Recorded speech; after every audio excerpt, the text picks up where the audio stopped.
lang na Christmas centerpiece. Abangan sa pagbabalik ng TV Patrol, Southern Tagalog. Ang mga bata kasabay ng paglulunsad ng mga Christmas centerpiece sa magkahiwalay na lugar sa Lipa at Lucena City. Nagpapatrol, Val Balita.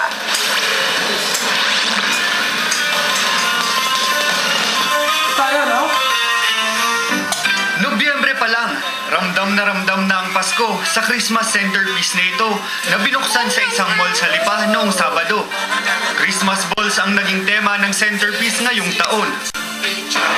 Well, we feature different centerpieces for our shoppers at the same time para makapunta rin sila, makita nila yung iba't ibang features ng mall. At the same time, meron silang mga backdrop na pwede for photo op and para rin sa mga bata, para they could see wonderful things rather than sa mga things na nakikita sa tenant. So, we feature different special centerpieces for them.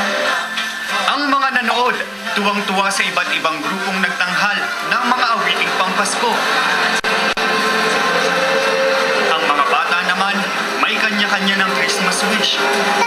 Ang wish ko po, sana po, ingatan po nila ang mahal ko sa buhay. Thank you po! Tumanggap din ng regalo ang mga bata mula sa SOS.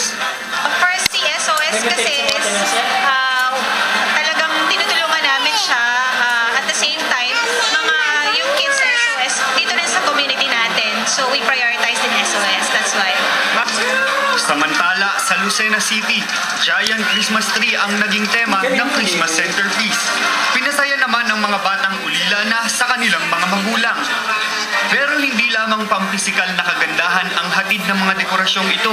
May kanya-kanya rin silang kahulugan. Ang Christmas balls daw ay sumisimbolo sa mga planeta na umiikot sa zodiac, na siya namang sinisimbolo ng Christmas tree.